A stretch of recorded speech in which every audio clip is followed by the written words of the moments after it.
We are back. Welcome to another College Basketball Weekly powered by the Full Court Network. Luke Taylor here, back in the saddle for another week of college basketball talk with my guy Sammy D. And what another great week it was. We're getting closer and closer to the NCAA Final Four in Indianapolis. We are, aren't we? Yeah, I'm excited. I'm excited about it, man. It's gonna be exciting. Yeah, Indianapolis is just going to put on a show for everybody. Oh my gosh. And they've got all the different levels. But, I want to give two shout outs just quickly before we kind of start this, or I guess we've started. I want to shout out to the Xavier Musketeers men's basketball team beating crosstown rivals Cincinnati 79-74 as Trey Carroll has his coming out party. 30 points, 7 rebounds. We love Coach Richard Pitino. End up going to Dana Gardens to kind of keep on the tradition of Travis Steele. Bought some beer, smashed a beer. And you know what I thought about? Was when he had that funniest recruiting story where he was eating pasta and drinking beer at like 8 a.m. Remember on a recruit's? That was pretty cool. That's great. So Xavier is now 7-3, doing really well. And I think, it's just going to build. I mean, Trey Carroll is he's got nice hair. Trey Carroll probably has the nicest hair in college basketball right now. Because that's what we're here to talk about. Yeah. No, Musketeers, I think they've exceeded my expectations. Their first 10 games of the season. I thought it was going to take a little bit longer for Coach Pitino to get his players on the same page. It definitely took him a few kind of weeks to get into the rhythm, but that game against Cincinnati showed a lot. Yep, absolutely. And then shout out to the Rams. Josh Pasquarelli drops a cool 26 points as the Moby was rocking. Moby madness. Moby takes down in-state Colorado 91-86. CSU is now 7-2. Colorado's 8-1. So that was Colorado's first loss of the season. Yeah. Moby madness was rocking. Fort Collins, Colorado was alive on last Saturday. Yep, absolutely. So the first question I ask you as we start this another College Basketball Weekly episode or show is status for Kentucky basketball. Cause for concern, or will they be okay? I think they're going to be okay. Obviously there's an expectation there that the brand of Kentucky basketball, I think there's certain places around the country, certain teams that it's like, you're like, okay, you have a program here. Like Kentucky basketball is a brand, right? And like there's an expectation with that brand. Starting the season 5-4 is really not where they want it to be right now. They've got no one's hiding behind the fact that they have one of the toughest non-conference schedules out there. I mean, they have losses to Louisville, Michigan State, North Carolina. Really big loss to Gonzaga by a ton of points. I mean, that's probably the most concerning thing right now. Yeah, but they're missing 3 potential starters. Yeah. I mean, Jaden Wiggins, who's a difference maker, hasn't even played. Yeah, so I mean that's what I'm kind of getting at. LT is like I'm not too concerned about it right now. I think that the teams they've played, they're gonna. I mean that's your SEC schedule pretty much. Those kind of quality of programs that have led up to this point. So I think they're gonna get better and better throughout the season. I think Mark Pope has a culture he's building there. I think his style of coaching is hard. It's difficult to get going this early in the season. I think it takes a couple months to get that buy-in from players and how this team's. I mean, they've got but their defense is but their defense is pretty bad. They're ranked 15th for defensive efficiency in the SEC. I mean, that's not. It doesn't matter what that is. I mean, that's bad. And that's what Coach Pope has really kind of put his flag up on, is saying he wants to be a top 10 defensive team, not in the SEC, but in the entire country every year, right? And so, I mean, he recruited around defense. I mean, they are doing decent on the and like rebounding when you kind of look at those stats. But, I mean, the stakes are high, I mean, they've had a challenging schedule so far, which will be taken into consideration, come tournament time and things like that. But they're getting into SEC play, which is going to be extremely competitive. Yeah, but I think the hardest thing for Coach Pope and this team is how much money they put into this team, and like, what is this like? Is this the new blueprint for college basketball? Like, you look at how much money they put into a team versus another quote unquote could be considered a blue blood program like Michigan State, right? Who's probably not put nearly as much invested into their program as Kentucky did. And, you start looking at what are the pieces that actually make a good college basketball program. And it's not always going to come down to money, right? Yeah. Well, they still have to play Indiana on Saturday. They play NC Central tonight. And then the following Saturday, they play St. John's. If you get Jalen Lowe, Jelande Lowe back, he's only played 3 games due to a shoulder injury, played 14 minutes, only scored 1 point against Gonzaga, get him going, the transfer from Pittsburgh. Yep. And then Mohamed Diambati, high ankle sprain, only played 5 games. So you get Diambati back and Quintus back, man, your defense is going like next level with those two, especially. So, I agree. I agree with you on that. I think, it's and we've had these conversations with coaches both on the show and off the show. It's like, it's just got to click. You look at NC State a couple years ago. Coach Keats was going to get fired, and they made a run and they made it to the Final Four. So this team is capable to do that. It's just they got to get all the pieces right, and just I don't mind early season losses when they're against these quality programs. Right. I think it does build if you're doing it the right way, which you want to put trust in the Coach Pope that he is doing it the right way. These early season losses to good programs, it should forge a cohesive, competitive unit that's ready for the SEC and March Madness. Yeah, but you can't lose to almost by 40 to 35 points to Gonzaga. Oh yeah, 35. That's tough. Yeah, that's not good. So, all right, give me some positive storylines in the Power 5. I think people need to be talking about Vanderbilt a lot more. What Coach Byington is doing there, they're virtually flawless in their non-conference schedule. They've established themselves as a true dark horse contender. They're 9-0, ranked as high as number 15 in the latest AP poll. Its highest ranking in so many years. They've got pretty good signature wins. They won the Battle for Atlantis tournament in the Bahamas. They're beating the teams they're supposed to be beating, like the Western Kentuckys and Virginia Commonwealth's. Very good VCU team by that measure. And then a really dominant victory over St. Mary's, which to me was a really statement piece by Byington and Vanderbilt. Picking up road wins as well, like against other Power 5 teams like struggling UCF team, but still Big Ten team, and then a strong win over SMU as well. Really strong offense. They're elite offense. I've seen very few programs this early in the season so far play as offensively efficient as Vanderbilt has played. I think they're averaging like 96 points per game or something like that, which is like ridiculous. Great shooting. It's like this was supposed to be the second rebuilding year, right? Now they're kind of shifting into, how good can they be in the SEC? Can they be a contender in the SEC? And so time will tell, but they really need to be talked about more on a national level, because I think what Byington's doing there, he's setting himself up for a potential coach of the year in my mind. Yeah. I'm going to go to North Carolina. I know we've talked about it a little bit. They're 8-1, key wins against Kansas, Kentucky, and recently Georgetown. Lost to Michigan State, a little bit earlier in the season by 16 earlier in the month. I don't know. Hubert Davis has something going on, and I think the ACC is ripe for the pluck. Duke is in Louisville too, but I think, they're making strides.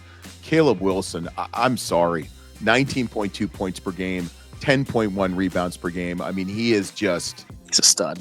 Yeah, he kind of reminds you of like a mix between like maybe not a Vince, like a Jerry Stackhouse, whom else, like Jerry Stackhouse, Rasheed Wallace, just lengthy, athletic. He can shoot the ball, and he's just fun. So I'm going to go with Herbert Davis, and I think Hubert Davis. I think he's going to really.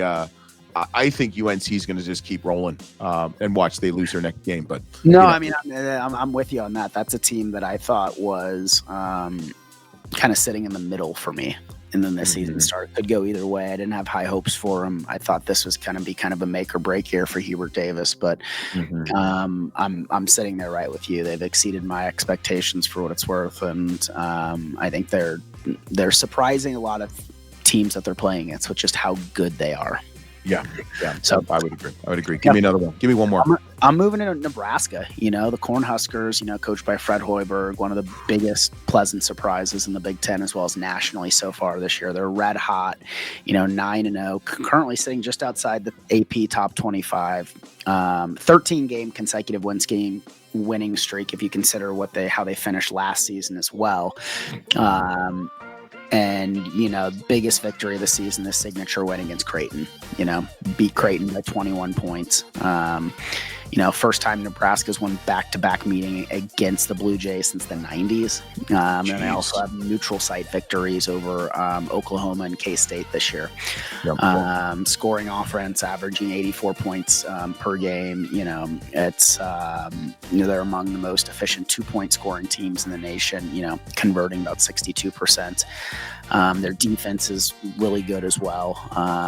They're when I'm watching them, they're letting teams shoot a lot of threes, which it's been beneficial to Nebraska because the teams aren't making them right now. But I love what Coach Hoiberg has done this season. I think if they can keep this up going into Big Ten play, they'll be a lock for the NCAA tournament. Yeah. The one I'm going to go, and I know we talked about him next week, is Seton Hall. I mean, what Shaheen Holloway's done in his fourth year. I mean, they were 7-25 last year, 2-18 in Big East. They're already 9-1 now. They might not have played the toughest schedule, but they've got some key wins. Their only loss was to Southern California in Maui, but they've got key wins against NC State and Kansas State. AJ Stanton-McCray is just, 13 points a game. I just hope Seton Hall can keep going. They play Rutgers on Saturday. Rutgers is struggling, but these in-state rivalries, doesn't matter if a team's struggling or not. It's going to be interesting. And listen, Shaheen Holloway is a great coach. We're big fans of him. I just love that. There's some issues, not issues, but there's some trouble brewing in the Big East. And I think it's great that you got a storyline like Seton Hall. I had Villanova up there too, but I feel like Villanova is actually one of my games of the week against Michigan. Oh, nice. I really want to see what Villanova has. I was very impressed with their one loss they had against, I can't think of who it was, but it was out in who was? I can't think of it now. I'm in a brain fart, but I would say Seton Hall is the Seton Hall. I agree with you. What Coach Holloway's doing there is pretty impressive, and you kind of said it, is the door is pretty open in the Big East as far as some of these newer, rebuilding, quote unquote, rebuilding programs to kind of just walk through the door. When you see kind of what's happening with Creighton, with Marquette, it's you've got UConn and St. John's at the top there, but after that, I think it's wide open.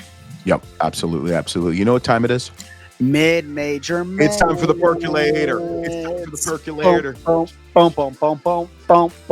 LT's Mid Major Minutes. Baby. Yeah, let's go, baby. Get the clock going. Let's go. You ready? Get on your mark. Get set. 3 minutes. Go. Miami, Ohio is 8-0. The Red Hawks, Travis Steele's getting it done in Oxford. We have to talk about stats galore. They're tied for fourth in the nation in scoring with 95.4 points per game. 47th in rebounds per game, tied for fifth in field goal percentage at 52.8%, and tied for 44th with 17.4 assists per game. They play Wednesday at UNC Asheville against Coach Mikey Moe. Evan Barrow's a ball player, 14.8. And I just think it is just brewing and building and getting better and bigger in Miami, Ohio. So watch out for the Red Hawks. Yale is 10-1. We talked about Columbia last week. We're going to talk about Yale this week. 10-1. We've had Coach Jones on the show, and he wears very nice suits. 7-game winning streak. Nick Townsend. Remember Nick Townsend? Where's Nick Townsend from? Nevada, right? Yeah. 17.4 points per game, 7.4 rebounds per game, 4.7 assists per game, leads all categories for the Bulldogs. They are top 50 in scoring, assists per game, and tied for 10th in field goal percentage. Wednesday, they play Albany.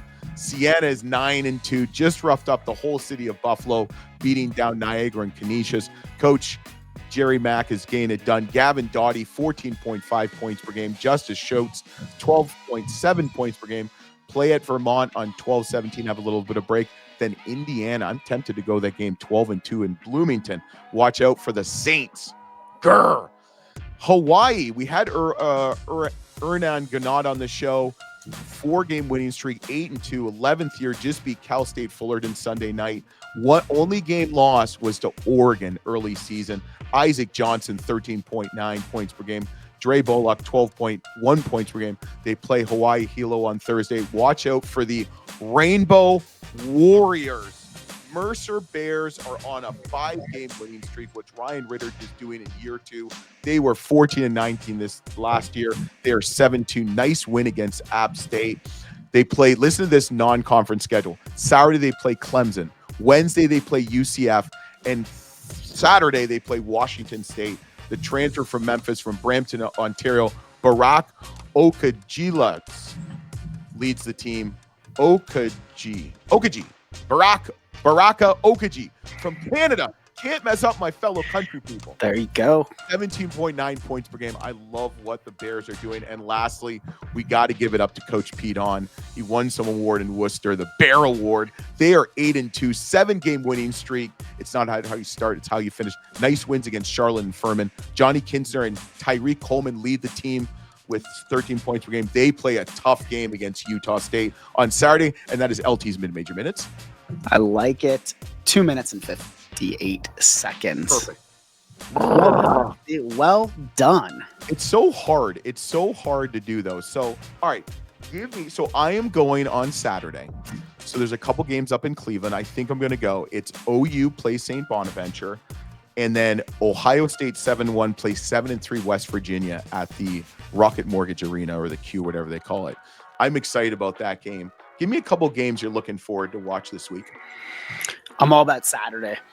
You know, over 100 college basketball games played out Saturday, December 13th. I've got my schedule lined up. I'm watching. I'm watching for sure 3 games from start to finish. The first one's my morning game, being hosted in Dallas. It's Arkansas versus Texas Tech. That's gonna be nice. That's gonna be a great game. High-paced, fast game, very physical. I'm going to have a little lunch, and then my midday game is going to take place in Champaign, Illinois, Nebraska at Illinois. We talked about Nebraska a little earlier, red hot. This is going to be their first kind of true test of the year. I love watching Illinois play with their international flair and what Coach Underwood's doing there. Just a really, that's going to be a really fun game to watch. And then my night game is taking place in Birmingham, Alabama. Number 2 Arizona against Alabama. Yeah, I like that. That's going to be a great game. Really good test against Arizona, an away game against a top 15 opponent in the SEC. So yeah, that's what my Saturday looks like. You got any more you're looking at? I'm going to go to Thursday, Iowa at Iowa State. I love the Battle of Iowa. 2 really good teams. Ben McCollum versus TJ Otzenberger. I wonder who's going to wear a tighter shirt. That's going to be a really good game. At Ames, the Hilton Magic might come in. Saturday, I'm kind of Kansas at North Carolina State. I really wanted to go to that game, and obviously we're not. I'm excited about that game. I think there's a lot of variables. I think both teams are itching for a big win. Both teams are really good. Arizona State and Santa Clara. I'm really excited about that game. Okay. All right. You know, I love what Santa Clara is doing. I'm really impressed what Arizona State's doing. I think that'll be a really good matchup. Herb Senick, obviously coach at Arizona State, now coach at Santa Clara. Let's see if Coach Hurley can get his roster and his lineup in on time. Did you see what happened this past week? Yeah, he got a little bit of trouble. Yeah, got a technical foul before the game even started. Yep. and then 2 more. Tulsa versus New Mexico State. I like that game. Coach Conkle, Coach Hooten.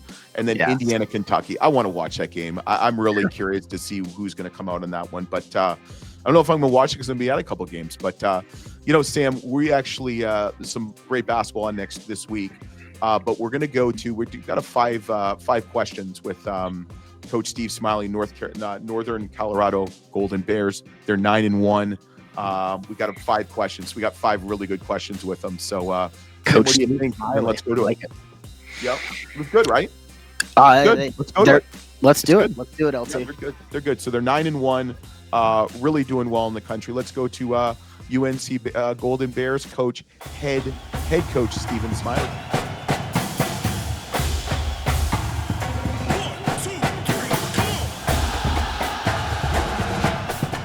All right, so we do a section once in a while called 5 Questions, and we've got a repeat guest, one of the hottest coaches in the nation right now, or actually teams, maybe not hottest because that makes him say that we think attractive. But there we go. Let's be honest. Yeah, we got back again.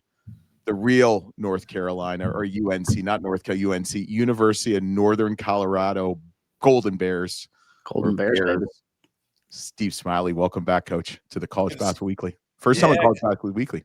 Good to see both of you. The real UNC. I love it. And that's good to be back, guys. Yeah, it is. It is. I mean, I would wear that shit on College Basketball Weekly. So we do 5 questions. All right. So let's just talk about Coach Smiley and what he's done this year. Sixth year at UNC, 25-10 last year, 15-3 in conference.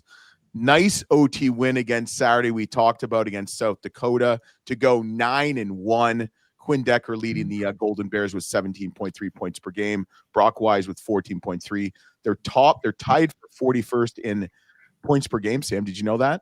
I did. Third in field goal percentage and tied for 9th in assists. So they are playing a lot of good ball.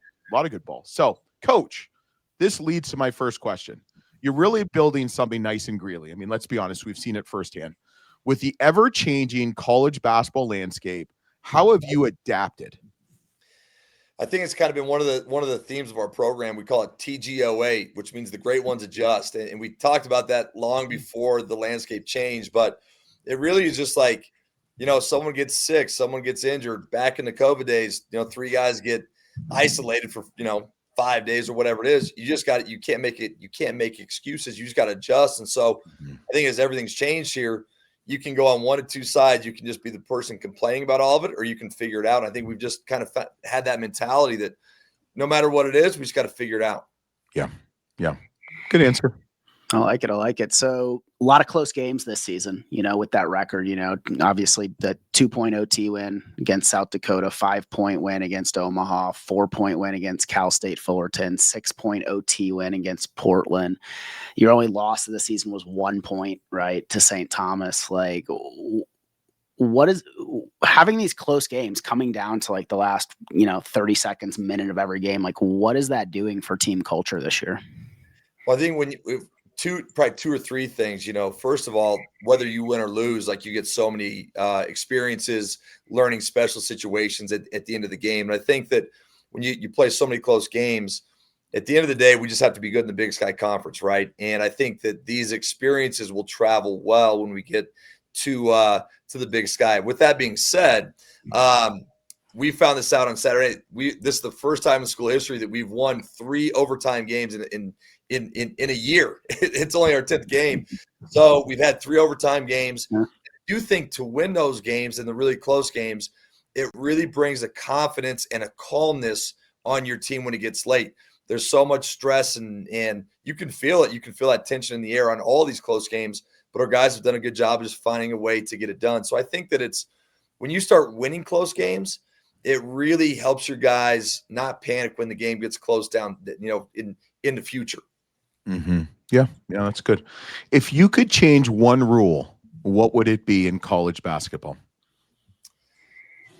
If I could change one rule on the court or off the court. Yeah, I love the challenge rule. I think that's been great. So no complaints there. I would say bring back the charge a little bit.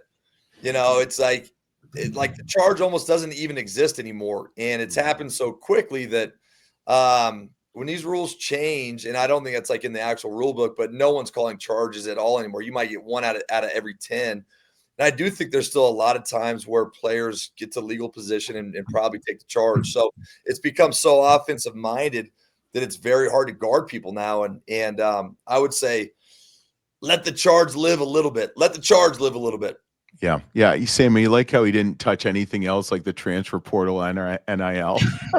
I was thinking like rules during the game. Yeah, you can do shoot. We can talk about that too. There's only control, Coach. Yeah. Well, let me just cut you off for a second, Sam. Sorry about this, but so what's one rule that you think they could change that could benefit programs like yourselves? I mean, we'll call it Mid Major, but is there one rule? I feel like there's so many rules that they could change, but is there one in particular that really could be beneficial, not just to the Mid Majors, but to all of basketball? I think the idea of like a buyout clause in terms of, if players transfer, which they're going to do. And we've lost some great players and we've benefited too by getting some good transfers. But, when a player transfers and they move up, right, to the highest level and get paid, multiple six figures, it would be nice that the school that, got the player, they have to pay some type of buyout to the school so that we can go get the next player.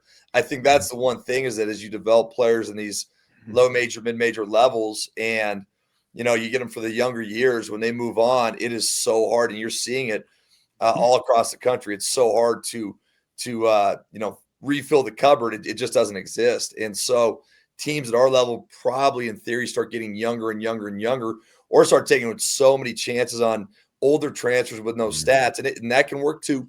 But I would say if you had a good player and they left, that you got some type of buyout, fee or something, transfer fee like they do in Europe, in soccer and football, that could help you stabilize your program a little bit. Mm-hmm. Yeah, Sam, you know what we can call it? We can call it the Dalton Connect rule. Yeah. There you go. Or the Langston Hughes, or the St. Thomas. I mean, or the Quinn Decker. I mean, well, does he have eligibility after this year or no? No, he's in his fifth or sixth year. He's a graduate student. Coach has gotten smarter. He's bringing in people from the last year. Hey, Coach, we'll find some eligibility. You never know. Never know. All right, Sammy, go away. No, Coach, I'd always be remiss if I didn't have you on the show, or we didn't have you on the show and didn't ask you about something about Don Meyer. Legendary coach. You were a star player for him, a mentor of yours. What would he say to coaches today? California cool, baby. With what's going on with today, like if he was out there mentoring people like yourself and other young coaches, like what would he be saying about today's basketball? He would be frustrated and he would struggle with it, first of all, just because he was for most part, high school guys, no transfers, a couple of junior college guys here and there. When I think about my career out there, but he would struggle with it. But at the same point, I think he would be a TGOA guy as well. Mm-hmm. And if he was going to stay in coaching, he would say that kids are kids. And regardless of whether you get them for 1 year or 4 years or 5 years, really the focus on it's so much more about the trees than the forest now, right? The trees is that 1 year. You got the kids for 1 year. And maybe you get them for a second year, third year, fourth year, fifth year. But I look at it like, hey, if you get a kid for 1 year, can you find a way to impact their lives outside of winning and losing? And he was always so much more about, the winning and losing is great, and that's a byproduct of doing things the right way. But can you find a way to keep impacting kids? I think that'd be what he would do. Yeah, I like that. It's great. Right, that's good. California cool. Oh no, that was Sundance. Or is that you were California cool? That's no, that was a problem. That was a problem. He was relentless, when he was screaming at me, "You're not playing for your daddy anymore." That's my dad, my high school coach. So he was relentless.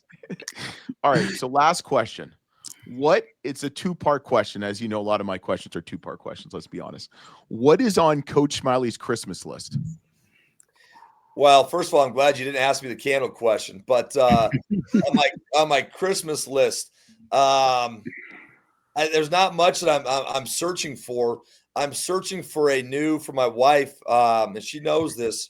Like I'm a bad golfer, 26 handicap. But that's I like terrible. To do it. It's terrible. But is that on 9 or 18 holes, Coach?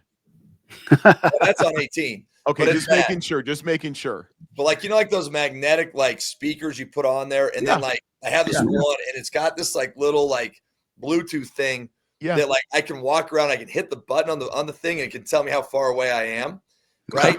But the battery is dead in it, so the speaker works, but the Bluetooth little thing doesn't work. So we're looking for a battery. But on my list, man, I really don't need much, man. We got 2 kids and we're trying to, help those guys out as much as we can. But on my list, I'll say this, a couple days off. Yeah. That would probably be tough, and it's going to happen because our last game's on the 20th against the Eagles. We get 4 days, 5 days, which would be glorious. Yeah. Okay. So then the second part, which coach is on the naughty list? Which coach is on the nice list? Like of my friends, or what do you mean? Well, obviously we talk about Sonny. I'm sure he's on the naughty list. He's crazy. Shout out to Coach Leonard. He's probably on the nice list. He used to be just crazy. And I'm watching him on the bench with Texas Tech, and he's probably moved to the nice list. So that's in my little world, my little coaching fraternity. Wicks and the naughty, but I'll say Coach Linder has bumped himself up to the nice. Moved himself. Probably I will like not that. appreciate, but I'm gonna say that. Yeah. All right. Yeah. Sam, you got anything else for Coach Smiley? No, I'm good, man. It's fun to watch the Golden Bears playing basketball this year, man. It's as always competitive. Good games. Like if you haven't watched them this season, it's Coach Smiley always puts a highly efficient team on the court. It's the way college basketball should be played in my mind. Every time I watch your teams play. I appreciate it, man. We've got a ceiling we can still get to. We got a bunch of we're younger than most teams we've had, and some really young, talented guys. And as those guys keep getting better with reps, we do think our ceiling is pretty high. So we'll see. Yeah. Well, Coach, we really appreciate you. Stick on one more second. But Sam, another great episode of College Basketball Weekly. Don't forget to follow the Full Court Network on all our Twitter handles, Instagram, and all that other stuff. You're watching us on YouTube. Slam the subscribe button. We'll be back next week on another College Basketball Weekly, powered by the Full Court Network.